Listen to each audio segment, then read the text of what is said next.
اللہ تعالیٰ نے ایک سوال کیا ہے، قل الحمد للہ وسلام علی عبادہ الذین اصطفیٰ اللہ خیر اما یشرکون۔ کیا اللہ بہتر ہے یا وہ جن کو لوگ شریک بناتے ہیں؟ دنیا میں گیا گزرا بھی مشرک ہو، اس کا عقیدہ اور نظریہ یہ ہے کہ اصل اللہ کی ذات ہے، آگے اللہ نے ان کو اپنے اختیارات دے رکھے۔ یعنی ہر مشرک، ہر کافر کا جو عقیدہ ہے، جو اللہ کو مانتے ہیں، ان کی بات۔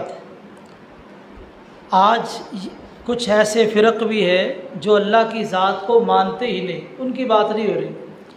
جو اللہ کی ذات کو مانتے ہیں لیکن وہ شرک میں مبتلا ہے یا حالت کفر میں ہے، لیکن اللہ کی ذات کو مانتے، جس طرح کہ مکہ کے مشرک تھے، وہ اتنی بات ضرور مانتے ہیں کہ اللہ تعالیٰ ان شریکوں سے بہتر ہے، اللہ کے دیے ہوئے اختیار ان کے پاس ہے۔ یعنی جس طرح وزیر اعظم نے آگے اختیارات تقسیم کیے ہیں، کیونکہ وہ سارے معاملات کنٹرول نہیں کر سکتا، مشرک کا یہی تصور ہے اللہ تعالیٰ کے بارے میں کہ اللہ نے اپنے اختیارات تقسیم کر رکھے ہیں۔ آگے اللہ تعالیٰ نے 20ویں پارے کے آغاز میں دلائل دے کے سمجھایا کہ واقعتاً اللہ بہتر ہے۔ کئی ایک دلائل دیے، مثلاً زمین و آسمان کو پیدا کرنے والا، آسمان سے پانی اتارنے والا، اس پانی کے ذریعے سے درخت اگانے والا، تم اس کو نہیں اگا سکتے تھے۔ اسی طرح زمین کو قرار بخشنے والا، اور اس کے علاوہ مجبور، بے کس، بے سہارا لوگوں کی دعاؤں کو سننے والا، اور اسی طرح بحر و بر کے اندر تمہاری رہنمائی کرنے والا۔ یہ ساری اللہ تعالیٰ نے اپنی قدرت کی نشانیاں گنوائی ہے۔ تو ہر آیت کے آخر میں اللہ تعالیٰ نے تبصرہ بھی کیا ہے۔ کسی جگہ پہ یہ تبصرہ ہے کہ یہ قوم حق سے اعراض کرنے والی ہے، کسی جگہ پہ یہ تبصرہ کیا یہ بہت کم نصیحت حاصل کرتی ہے، کسی جگہ پہ یہ تبصرہ کیا کہ اکثر بے عقل ہے، کسی جگہ پہ یہ تبصرہ کیا کہ اگر تمہارے پاس اس کے خلاف کوئی دلیل ہے تو پیش تو کرو، پیش تو کرو۔ خیر، قدرت کی نشانیوں میں سے ایک یہ بھی نشانی ہے، جب مجبور آدمی اللہ تعالیٰ سے دعا کرے، اللہ اس کی دعا کو سنتے ہیں۔ امن یجیب المضطر اذا دعا ویکشف السوء ویجعلکم خلفاء الارض۔ جو مجبور ہو، اور جو مجبور ہے وہ کافر بھی ہو، اگر اللہ کا نام لے کے اس سے درخواست کر لے، اللہ اس کی بھی ضرورت پوری کر دیتے ہیں۔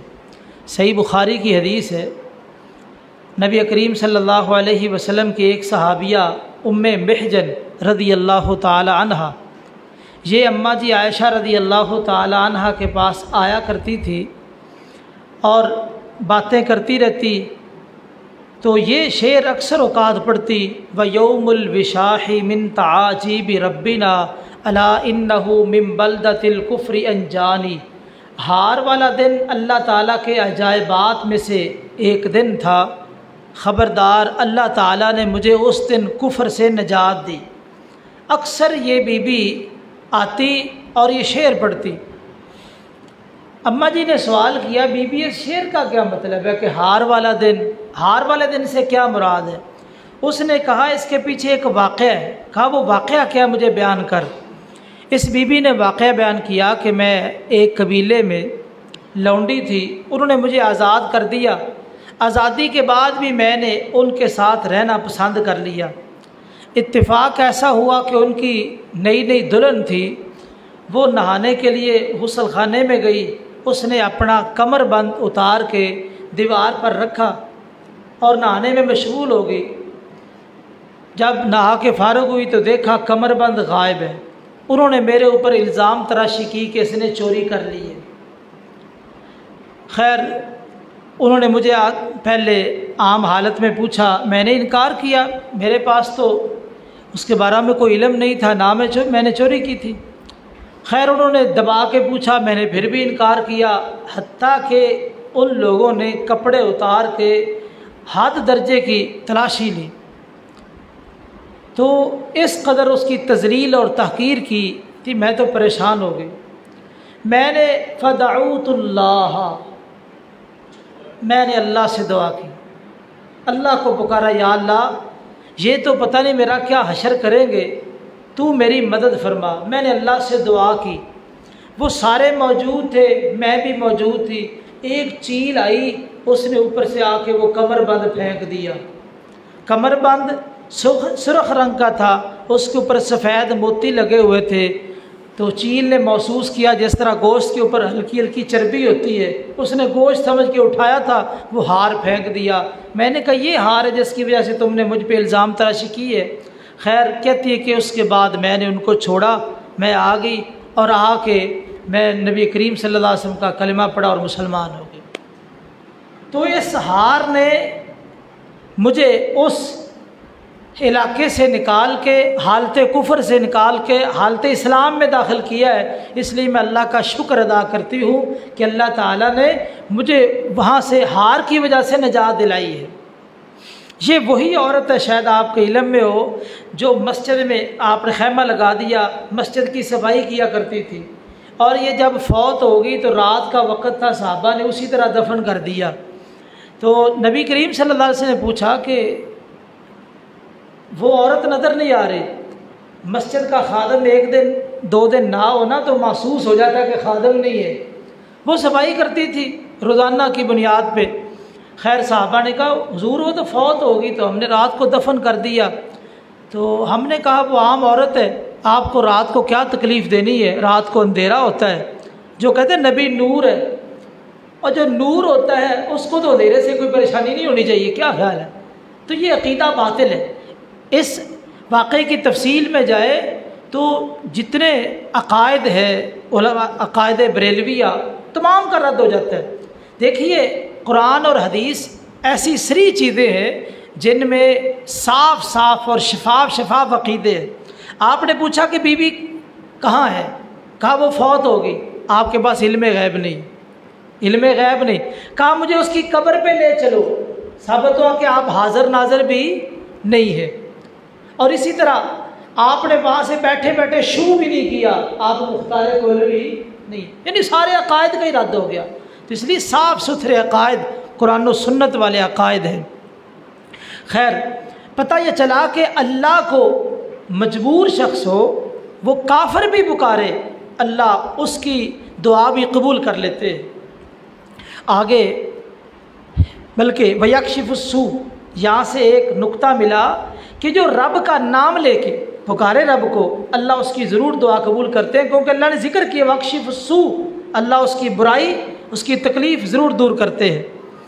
آگے فرما قُلْ لَا يَعْلَمُ مَنْ فِي السَّمَاوَاتِ وَالْأَرْضِ الْغَيْبَ إِلَّا اللَّهُ وَمَا يَشْعُرُونَ أَيَّانَ يُبْعَثُونَ، کہہ دیجئے زمین و آسمان کی جتنی چھپی چیزیں ہیں اللہ کے سوا کوئی نہیں جانتا، کسی کو علم نہیں ہے۔ یہ صاف عقیدہ ہے۔ میرے استاد محترم شیخ الحدیث و تفسیر مولانا عبداللہ امجد چھتوی رحمۃ اللہ علیہ، اللہ ان کی قبر نور سے منور فرمائے، بہت ہی عظیم انسان تھے۔ وہ سائیوال میں جامعہ عزیزیہ ایک معروف مدرسہ ہے، وہاں اسی طرح جس طرح ہم یہ قرآن مجید کی تفسیر ماہ رمضان میں سنتے سنا رہے، تو اس طرح وہ وہاں تفسیر بیان کرتے تھے۔ جامعہ عزیزیہ کے قریب جماعت کے لوگ تھوڑے تھے، دوسرے احباب زیادہ تھے۔ خیر وہ مسجد میں آتے تھے، استاد جی کا درس جاری رہا تو علم غیب پر بات شروع ہو گئی۔ استاد جی نے علم غیب پہ قرآن و سنت سے دلائل دیے کہ علم غیب صرف اللہ کے پاس ہے، کسی اور کے پاس نہیں ہے۔ کچھ بریلوی احباب کہنے لگے کہ آپ ہمیں کوئی ٹھوس دلیل دیں، کوئی واضح دلیل دیں، ہم اس کی تحقیق کریں، علماء سے جا کے پوچھیں۔ استاد جی نے فقہ اکبر ایک کتاب ہے، اس کے بارے میں احناف کا یہ دعویٰ ہے کہ یہ امام ابو حنیفہ علیہ الرحمہ نے اپنے ہاتھ سے لکھی ہے۔ یہ ایک الگ مسئلہ ہے کہ انہوں نے لکھی یا نہیں لکھی، یہ الگ مسئلہ ہے۔ انہوں نے لکھی، ایک منٹ کے لیے مانتے۔ اس فقہ اکبر میں یہ عبارت لکھی ہے وَاعْلَمُوا أَنَّ الْأَنْبِيَاءَ لَا يَعْلَمُ الْمُغِيبَاتِ، جان لو کہ انبیاء چھپی چیزوں کو نہیں جانتے، غیب کو نہیں جانتے۔ کیوں؟ لمعارضۃ قولہ، اس لیے کہ یہ عقیدہ اللہ تعالیٰ کے اس قول کے مخالف ہے۔ قل لا یعلم من فی السماوات والارض الغیب الا اللہ، کہ کہہ دیجئے زمین و آسمان کی چھپی چیز اللہ کے سوا کوئی نہیں جانتا۔ یہ اس آیت کے خلاف عقیدہ ہے۔ استاد جی نے لکیر لگا دی، ایسے کرو کہ میں اس کا ترجمہ نہیں کرتا، اس عبارت کا ترجمہ تم اپنے علماء سے جا کے کرواؤ۔ یہ چلے گئے، کتاب ان کے پاس رہی۔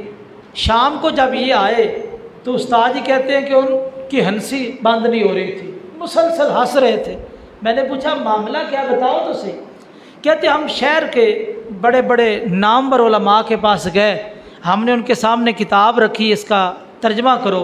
انہوں نے کتاب کو دیکھا، پڑھا۔ ہر مولوی صاحب نے کہا کہ مجھے اس کا ترجمہ نہیں آتا، ہر مولانا نے یہی جواب دیا کہ مجھے اس کا ترجمہ نہیں آتا۔ تو میرے بھائیوں دیکھو، جب صاف لکھا ہوا ہے ترجمہ کرنے میں کیا پریشانی؟ اسی وجہ سے لوگوں کو یہ روکتے ہیں کہ قرآن کا ترجمہ نہ پڑھو، قرآن نہ سمجھو۔ جو قرآن پڑھنا شروع کر دے، سمجھنا شروع کر دے، وہ صحیح عقائد کو سمجھنے لگ جاتا ہے۔ مولانا احمد علی لاہوری، شاید آپ میں سے کوئی جانتے ہو، جو سکھوں سے مسلمان ہوئے تھے، دارالعلوم لاہور الاسلامیہ کے نام سے ان کا ادارہ بھی ہے، بہت عظیم آدمی تھے۔ انہوں نے درس قرآن شروع کیا۔ موجودہ دور میں ایک بہت بڑا نام ہے، میں نام نہیں لینا چاہتا، اس کا تبصرہ احمد علی لاہوری رحمہ اللہ پر تبصرہ سنیے۔ کہتے تھے پاگل تھا احمد علی لاہوری جس نے درس قرآن کا آغاز کیا۔ موجودہ دور کی بہت بڑی شخصیت ہے، بڑا نام ہے اس کا، اس نے احمد علی لاہوری رحمہ اللہ پہ یہ تبصرہ کیا ہے کہ وہ پاگل تھا جس نے درس قرآن کا آغاز کیا تھا۔ تو میرے بھائیوں کتنے افسوس کی بات ہے، اس لیے قرآن مجید کو سمجھنا چاہیے۔ آگے اللہ تعالیٰ نے نبی کریم صلی اللہ علیہ وسلم کو دو باتوں کا حکم دیا۔ ایک بات وَأَنْ أَتْلُوَ الْقُرْآنَ، یہ حکم دیا کہ قرآن مجید کی تلاوت کرو۔ وَأَنْ أَكُونَ مِنَ الْمُسْلِمِينَ، دوسرا حکم کہ مسلمانوں کے اندر شامل رہو۔ یہ دو باتیں بڑی اہم ہیں۔ قرآن مجید کے ساتھ جو تعلق ہے یہ ضروری ہے۔ آج مسلمانوں کا تعلق کمزور ہو چکا ہے، تو اس تعلق کو مضبوط کرنے کی ضرورت ہے۔ بات چل نکلی ہے لاہور میں، یہ اسٹیشن پر حمید ہومیوپیتھک میڈیکل کالج ہے، وہاں ڈاکٹر فضل الرحمان صاحب تھے، اللہ تعالیٰ ان پہ رحمت فرمائے۔ تو خیر انہوں نے وہاں بہت بڑے سائن بورڈ پہ قل لا املک لنفسی ضرا ولا رشدا، یہ آیت بڑی نمایاں کر کے نیچے ترجمہ لکھ کے لگا دی۔ لاہور کے در و دیوار اس بات کے شاہد ہے کہ جلوس نکالے گئے، اسٹیشن پر جلوس نکالے گئے، اس آیت کو ہٹایا جائے۔ ڈی سی کے سامنے کیس گیا، کیا معاملہ ہے؟ کہا یہ آیت ہمارے مسلک کے خلاف ہے، یہ آیت ہمارے مسلک کے خلاف ہے، اس آیت کو ہٹایا جائے۔ یہ آپ کے لاہور کا واقعہ ہے، شاید کچھ لوگ اس علاقے میں رہنے والے آج بھی گواہ ہوں، اور میں نے یہ واقعہ ڈاکٹر فضل الرحمان سے بذات خود سنا ہے، یعنی کوئی لمبی چوڑی سند نہیں، میں نے خود ان سے یہ واقعہ سنا ہے۔ یعنی اس لیے جلوس نکالا کہ اس آیت کو ہٹا دو، یہ ہمارے مسلک کے خلاف ہے۔ پتہ چلا قرآن و سنت کی جو بات ہے اصل حق یہی ہے۔ جو آدمی کہتا ہے کہ یہ میرے مسلک کے خلاف ہے تو اس کے مسلک میں خرابی ہے، کتاب و سنت میں کوئی خرابی نہیں ہے۔ آگے سورہ قصص ہے، سورہ قصص میں اللہ تعالیٰ نے یہ بات ذکر کی ہے کہ بنی اسرائیل مصر کے اندر پسی ہوئی قوم تھی، تو ہم نے ارادہ کیا کہ ان کو دنیا کے اندر عزت دے، ان کو دنیا کے اندر مقام دے۔ تو خیر مقام دینے کے لیے لیڈر کی ضرورت ہوتی ہے۔ ہم نے اس قوم کے اندر ارادہ کیا موسیٰ علیہ السلام کو پیدا کرنے کا۔ تو ان سے پہلے جو فرعون کو خواب آیا، نجومیوں نے کہا کہ ایک بچہ پیدا ہونے والا ہے جو تیری سلطنت کو الٹ دے گا، تو فیصلہ یہ ہوا کہ بنی اسرائیل کے بچوں کو قتل کیا جائے۔ پھر یہ رائے آئی کہ 1 سال قتل کرو، 1 سال رہنے دو تاکہ نسل ختم نہ ہو۔ جس سال بچے قتل نہیں کیے جا رہے تھے اس سال ہارون علیہ السلام پیدا ہوئے، اور جس سال بچے قتل ہو رہے تھے اس سال موسیٰ علیہ السلام پیدا ہوئے۔ تو اللہ تعالیٰ کی کمال قدرت دیکھیے، اللہ تعالیٰ نے موسیٰ کی طرف الہام کیا، 2 حکم دیے، تو ایسے کر، ان ارضعی، دودھ پلا۔ دوسری بات، جب تجھے خطرہ لاحق ہو، فالقیہ فی الیم، صندوق میں بند کر کے دریا میں ڈال دے۔ 2 حکم دیے، دودھ پلا۔ دودھ پلانے میں حکمت، یا ایک مفسر کا بڑا اچھا تبصرہ ہے، دودھ پلانے میں حکمت یہ تھی کہ تو دودھ پلا کے اپنے بیٹے کو اپنے دودھ کا ذائقہ چکھا دے، تاکہ فرعون کے گھر جائے، وہاں دائیاں آئے، کسی اور کا دودھ نہ پیے، جب یہ دوبارہ ذائقہ ملے گا تو آ کے دودھ پیے گا۔ یہ حکمت تھی کہ تو دودھ پلا، فالقیہ فی الیم، اور تو اس کو جب خطرہ محسوس کرے تو صندوق میں ڈال دے۔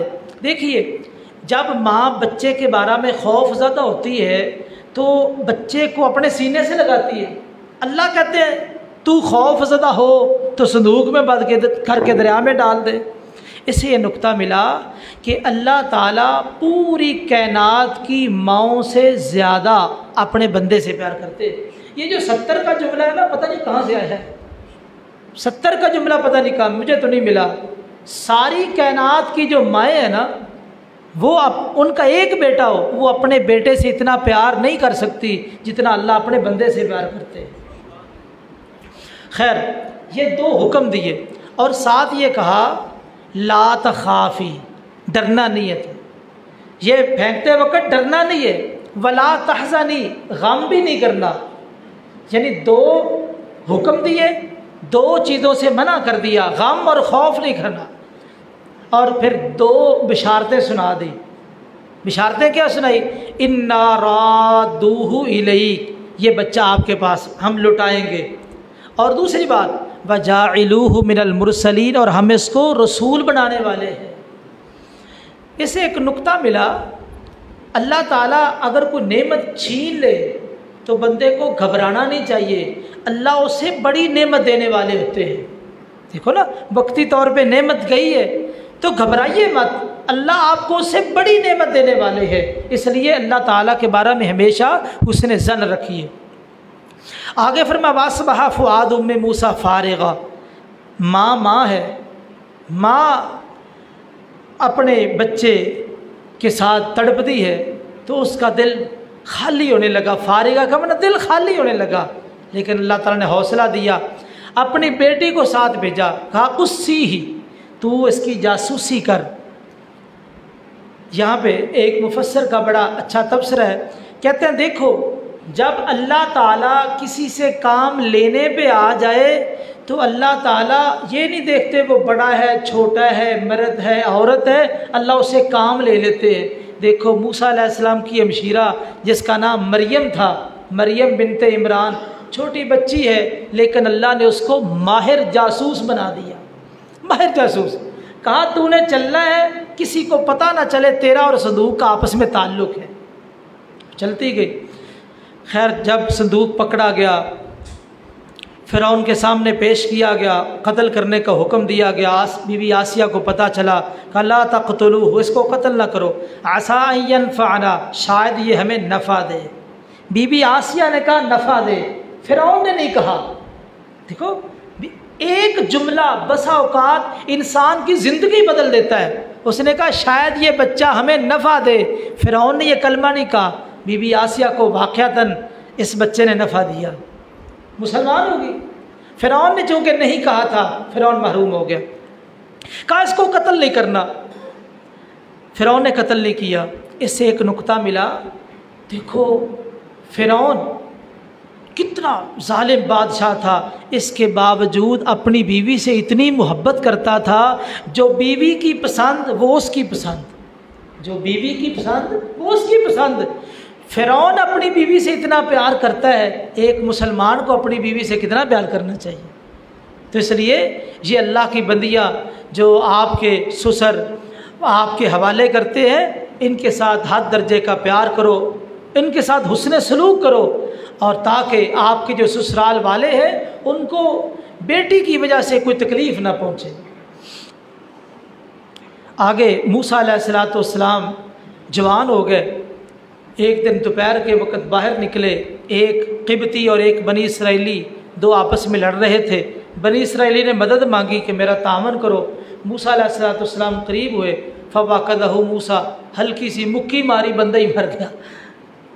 موسیٰ علیہ السلام پریشان ہو گیا، یہ تو شیطان کا عمل ہو گیا۔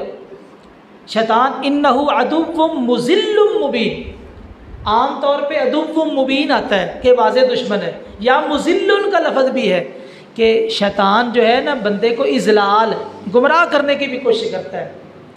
تو خیر رب تعالیٰ سے معافی مانگی، فوراً گناہ کا اعتراف کر لیا۔ میں نے کل بھی کہا تھا گناہ کا اعتراف کرنا انبیاء کی سنت ہے، فوراً گناہ کا اعتراف کر لیا، اللہ سے معافی مانگی، اللہ نے معاف کر دیا۔ موسیٰ علیہ السلام پریشان کہ کیا بڑا عجیب ہو گیا، ارادہ تو تھا نہیں۔ خیر اگلا دن ہوا، وہ بنی اسرائیلی اور ایک اور قبطی وہ لڑ رہے تھے۔ اس نے کہا میری مدد کرو، کہا تو جو ہے نا بڑا خراب آدمی ہے، روزانہ تیرا جھگڑا ہوتا ہے۔ خیر قبطی کو پکڑنے لگے، لیکن اس کو ڈر محسوس ہوا۔ اس نے کہا اچھا تو مجھے قتل کرنا چاہتا ہے جس طرح کل تو نے بندہ قتل کیا تھا۔ تو راز فاش ہو گیا۔ جب راز فاش ہوا، یہ فرعون کی اسمبلی میں معاملہ پہنچا، انہوں نے کہا بھی موسیٰ جہاں بھی ملے پکڑ کے لاؤ اور موسیٰ کو قتل کر دو۔ وجاء رجل، ایک بندہ، اس کا نام نہیں ذکر کیا قرآن، رجل کہا، پتہ یہ چلا نام اہم نہیں ہوتے، کام اہم ہوتے ہیں۔ اس بندے نے آ کے مشورہ دیا کہ موسیٰ تیرے خلاف یہ فیصلہ ہو چکا ہے، تو یہاں سے نکل جا۔ تو ایک مشورہ جو ہے انسان کی زندگی بدل دیتا ہے۔ دیکھیے اس بندے نے مشورہ دیا تو موسیٰ علیہ السلام کی زندگی بدل گئی، مصر چھوڑ کے مدین کی طرف گئے۔ تو خیر اہم یہ نہیں ہے کہ آپ کا نام کیا ہے، نام جو بھی ہے، اہم یہ ہے کہ آپ کا کام کیا ہے، آپ نے کردار کیا پیش کیا ہے، آپ کی سیرت کیا ہے۔ خیر موسیٰ علیہ السلام مدین پہنچے تو بڑا عجیب واقعہ دیکھا۔ 8 دن کا سفر ہے، وہاں فرعون کی حکومت نہیں تھی۔ وہاں دیکھا کہ کنویں سے لوگ اپنے جانوروں کو پانی پلا رہے، 2 بیویاں ایک طرف کھڑی ہے اپنی بکریوں کو روکے ہوئے۔ قال ما خطبکما، بیٹا کیا بات ہے، تم پانی نہیں پلاتی؟ کہا یہ لوگ جب پلا کے چلے جائیں گے آخر میں ہم پانی پلائیں گے۔ اور ساتھ ہی بتا دیا بابونا شیخ کبیر، شاید دیر میں آ جائے کہ باقی سارے لوگ اب مرد آئے ہیں بکریاں چرانے کے لیے، جانور چرانے کے لیے، تم بیویاں کیوں آئی ہو؟ کہا بابونا شیخ کبیر، ہمارا باپ بوڑھا ہے اس لیے ہم آئی ہیں۔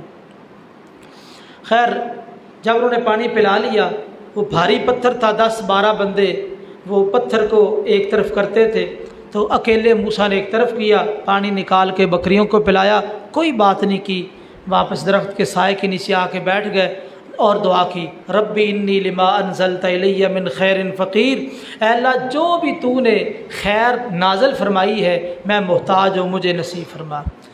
اس سے ایک نقطہ تو یہ ملا، کسی مرد کو غیر محرم عورت سے بات کرنے کی ضرورت پیش آ جائے تو بقدر ضرورت۔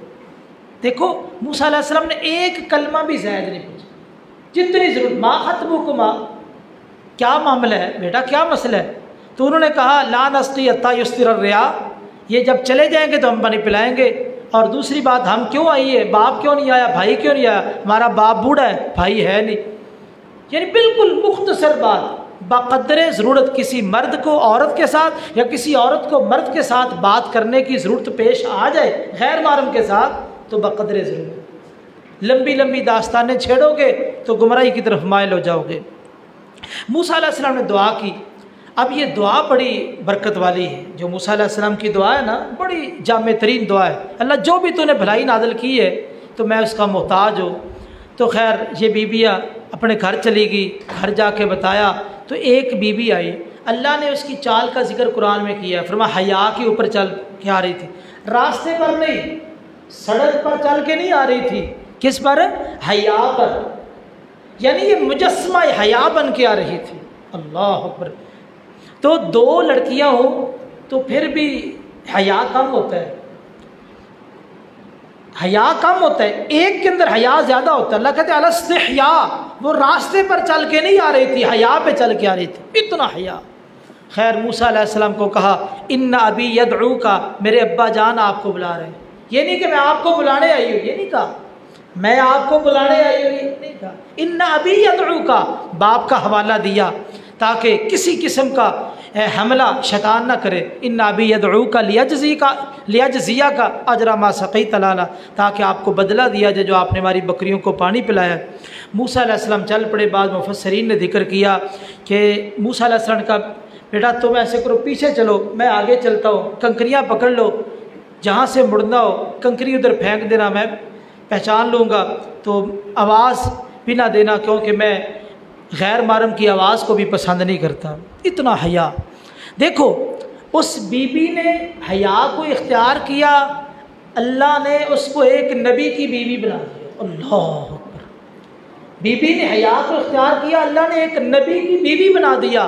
اور موسیٰ علیہ السلام نے حیا کو اختیار کیا تو اللہ تعالیٰ نے غیر علاقے میں نوکری بھی دے دی اور اسی طرح ان کو رہائش بھی دے دی، بیوی بھی دے دی، اور اسی طرح سارے مسائل بھی حل کر دیے۔ اس کو بھی حیا کا بدلہ مل گیا، اس کو بھی حیا کا بدلہ مل گیا۔ خیر یہ کون تھے جن کے پاس وہ گئے؟ عام طور پہ آپ نے سنا ہوگا شعیب علیہ السلام، حالانکہ یہ شعیب علیہ السلام نہیں تھے، ہاں شعیب علیہ السلام نہیں تھے، یہ وہ مدین کا ذکر آتا ہے تو کہتے ہیں شاید شعیب علیہ السلام۔ دیکھو قوم شعیب کا جو واقعہ ہے اس میں آتا ہے شعیب علیہ السلام نے حوالہ دیا کہ لوط علیہ السلام کی بستی تم سے زیادہ دور نہیں ہے، وَمَا قَوْمُ لُوطٍ مِّنكُمْ بِبَعِيدٍ۔ لوط علیہ السلام کس دور کے نبی ہے؟ ابراہیم علیہ السلام کے دور کے۔ وہ جب فرشتے آئے تھے پہلے ابراہیم علیہ السلام کے پاس آئے، بعد میں قوم لوط کے پاس گئے، تو شعیب علیہ السلام نے حوالہ دیا قوم لوط کا، تو اس سے پتہ چلا کہ شعیب علیہ السلام پہلے کے نبی ہے۔ ابراہیم علیہ السلام جو ہے نا اس وقت یعنی لوط علیہ السلام کے دور میں تھے، تو موسیٰ علیہ السلام تو بہت بعد میں آئے ہیں، ان کا زمانہ ایک نہیں ہے، زمانے میں بڑا فرق ہے۔ تو یہ شعیب علیہ السلام نہیں تھے، کوئی اور نیک آدمی تھا۔ جب باتیں سنی کہا پریشان نہ ہو، پہلے کھانا نہیں پیش کیا، پہلے ان کا ڈر دور کیا، کہا یا فرعون کی حکومت نہیں ہے، آپ بے خوف ہو جائیں، آپ کو ہر سہولت ملے گی، آپ جو ہے نا ٹھہریے، سارا جو ہے نا ڈر دور کیا، کھانا پیش کیا۔ ایک بچی نے کہا بجان اس کو آپ جو ہے نا مزدور رکھ لے، قوی امین، اس میں دو صلاحیتیں ہیں، دو، طاقتور ہے، امانت دار ہے۔ امانت داری دیکھی تھی بھی حیا اتنا ہے، اور طاقتور جو 8-10 بندے پتھر سائڈ پہ کرتے، اکیلے موسیٰ نے سائڈ پہ کر دیا۔ دو خوبیاں، ملازم رکھنا ہو تو دو خوبیاں ہونی چاہیے، طاقتور بھی ہو، امانت دار بھی ہو۔ خیر آگے موسیٰ علیہ السلام نے کہا کہ بات چیت ہوئی، کہا میں ایک بیٹی کا آپ کے ساتھ نکاح کروں گا۔ موسیٰ علیہ السلام کو کہا تو آپ نے 8 سال یا 10 سال بکریاں چرانی، 8 سال لازمی، 10 سال اگر مدت پوری کریں گے تو آپ کی مرضی ہے۔ موسیٰ علیہ السلام نے ایک ہی بات کہی، ستجدنی انشاءاللہ من الصالحین، آپ مجھے صالح پائیں گے۔ واقعی موسیٰ علیہ السلام نے صالح بن کے دکھایا۔ اس سے یہ نقطہ ملا، انسان کو ہمیشہ صالح بن کے زندگی بسر کرنی چاہیے، اللہ کا فرما بردار بن کے زندگی بسر کرو۔ آگے قارون کے واقعے میں یہ بات ذکر کی گئی۔ قارون موسیٰ علیہ السلام کا چچا زاد بھائی تھا، یہ کافروں کے ساتھ اٹھتا بیٹھتا تھا، تو یہ مرتد ہو گیا۔ مال و دولت بہت زیادہ تھا، اتنا مال تھا کہ اس کے خزانوں کی چابیاں اٹھانے کے لیے اونٹوں کی بہت بڑی جماعت کی ضرورت تھی، اتنے خزانے تھے اس ظالم کے پاس، لیکن مرتد ہو گیا۔ سمجھانے والوں نے سمجھایا وَابْتَغِ فِيمَا آتَاكَ اللَّهُ الدَّارَ الْآخِرَةَ، جو اللہ نے تجھے مال دیا ہے اس کے ساتھ آخرت کما لے، احسن کما احسن اللہ علیک، جس طرح اللہ نے تیرے ساتھ نیکی کی ہے تو بھی اس نے سلوک کر اللہ کے بندوں کے ساتھ۔ خیر اس طرح انہوں نے سمجھایا۔ اس نے کہا انما اوتیتہ علی علم عندی، دیکھو اللہ کو 4 کلمے پسند نہیں ہیں، آنا، نحنو، لی، عندی۔ آنا، میں کہا تھا نا فرعون نے آنا ربکم الاعلی، اور اسی طرح نمرود نے آنا احیی و امیت، شیطان نے کہا تھا آنا خیر من، میں سے بہتر ہوں۔ اللہ کو یہ پسند نہیں ہے، یہ تکبر والے جملے۔ نحنو، قوم عاد نے کہا تو ہم بڑے طاقتور ہیں، بڑی قوت ہمارے اندر، یہ اللہ کو جملے پسند نہیں ہے۔ قارون نے کہا تھا عندی، میرے پاس جو مال ہے نا یہ مال میرے علم کا نتیجہ ہے، اللہ کی رحمت نہیں ہے۔ فرعون نے کہا تھا الیس لی ملک مصر، یہ مصر کی بادشاہت میری نہیں ہے، یہ جو نہریں چل رہی ہیں، دریا چل رہے ہیں، میرے حکم سے نہیں چل رہے۔ تو یہ 4 کلمے اللہ کو بڑے ناپسند ہیں، آنا، نحنو، اندی، لی، تکبرانہ جملے ہیں۔ خیر جب قارون نکلا جاہ جلال کے ساتھ، کچھ لوگوں نے کہا ہے کاش ہمارے بیٹے بھی اس طرح ہوتے تو کیا ہی بات ہوتی، اور کچھ نے کہا نہیں، یہ تو اللہ کی طرف سے ایک آزمائش مہلت دی گئی ہے۔ خیر اس کو دھنسا دیا گیا، جب دھنسا دیا گیا تو یہ بھی مدد کرنے لگے، یا اللہ تو نے بچا لی ہے۔ اس سے پتہ چلا بسا اوقات بندے کی اللہ دعا قبول نہیں کرتے، ہر دعا قبول ہو جائے تو ہم تو بہت دور پہنچ جائے، ہم تو بہت دور پہنچ جائے۔ اللہ وہ دعا قبول کرتے ہیں جو ہمارے لیے فائدہ مند ہوتی ہے۔ بسا اوقات ہماری دعاؤں کی وجہ سے ہماری مصیبتیں دور ہو جاتی ہے، مصیبتیں پریشانیاں دور ہو جاتی ہے۔ اس لیے ضروری نہیں کہ آپ نے جو دعا مانگی ہے فوراً قبول ہو جائے، اللہ کو پتہ ہے ہمارے لیے کتنی مفید ہے۔ آگے چل کے اللہ نے یہ بات ذکر کی ہے کہ کھرے اور کھوٹے کی جو پہچان ہے یہ رب کا ایک اصول ہے، پتہ تو چلنا چاہیے کھرا کون ہے کھوٹا کون ہے۔ تو آزمائش میں اللہ ضرور مبتلا کرتے ہیں، کلمہ پڑھنے کے بعد اللہ آزاد نہیں چھوڑتے بلکہ آزماتے ہیں۔ یہاں سے ایک سوال ہے، پتہ کیسے چلے گا کہ میرے اوپر آزمائش ہے یا میں عذاب میں مبتلا ہوں؟ اب کرونا ہے، پتہ کیسے چلے گا کس کے لیے آزمائش کس کے لیے عذاب، کیسے پتہ چلے گا؟ تو اس کا جواب یہ ہے، اگر مصیبت آنے کے بعد آپ اللہ کی طرف مائل ہے، مصیبت آنے کے بعد آپ اللہ کی طرف مائل ہیں، اسی طرح نماز روزہ کر رہے ہیں اور اللہ کی طرف رجوع کر رہے ہیں، تو سمجھو وہ آزمائش ہے، عذاب نہیں ہے۔ اگر مصیبت آنے کے بعد آپ اللہ سے دور ہو گئے تو سمجھو وہ عذاب ہے، آزمائش نہیں ہے۔ یہ عذاب اور آزمائش میں فرق ہے۔ آگے اللہ نے ایک بات ذکر کی ہے کہ یہ جو لوگ اللہ کو چھوڑ کے غیروں کے در پہ جاتے ہیں، کس لیے جاتے ہیں؟ کہ وہاں سے کچھ مال ملے، وہاں سے کچھ مال ملے۔ اللہ کہتے ہیں لا یملکون شیئا، یہ کسی چیز کے مالک ہی نہیں ہے۔ دیکھو بھی ایک وہ ہے جس کے پاس ایک رتی برابر بھی نہیں ہے، وہ کسی چیز کا مالک ہی نہیں ہے۔ تو بندہ جائے مجھے آپ کوٹھی دے دے، جو مرلے کا مالک نہیں، آپ اسے کوٹھی مانگے دے دے گا؟ آپ اسے جو 1 روپے کا مالک نہیں، آپ مجھے کروڑ روپے چاہیے دے دے گا؟ اللہ فرماتا ہے لا یملکون شیئا، یہ کسی چیز کے مالک نہیں ہے۔ اگر تمہیں چاہیے تو رب کے پاس فابتغوا عند اللہ الرزق واعبدوہ، اگر رزق چاہیے تو رب سے مانگو جس کے پاس خزانے ہیں، سب کچھ ہے، آؤ رب کے پاس۔ آخر میں اللہ تعالیٰ نے ایک مثال دی ہے، یہ جو مکڑا ہوتا ہے نا، یہ چھت کے نیچے جالا بناتا ہے۔ دیکھو بھی یہ جو مکڑا ہے، مکڑی، ان کا دماغ دیکھیں، چھت بچاؤ کے لیے کافی نہیں ہے، یہ چھت آخر اتنی مضبوط ہے، یہ بچاؤ کے لیے کافی نہیں ہے، اس چھت کے نیچے وہ جالا بناتے ہیں تاکہ ہمیں وہ جالا بچائے گا۔ اور پھر یہ آپ اس پہ ایک ریسرچ بڑی لمبی چوڑی ہے، میں تو زیادہ تفصیل میں نہیں جانا چاہتا، لیکن ایک بات کرتا ہوں، یہ مکڑی جتنا جالا بنتی ہے نا، یہ اپنے اندر سے سارا مواد نکالتی ہے۔ باہر سے مٹیریل، ہم یہ مکان بناتے ہیں نا، باہر سے مٹیریل لے کے آتے ہیں، اس کا سارا مٹیریل اپنے اندر سے نکلتا ہے، اس کا جالا بنتا ہے، باہر سے کوئی چیز نہیں لے کے آتے۔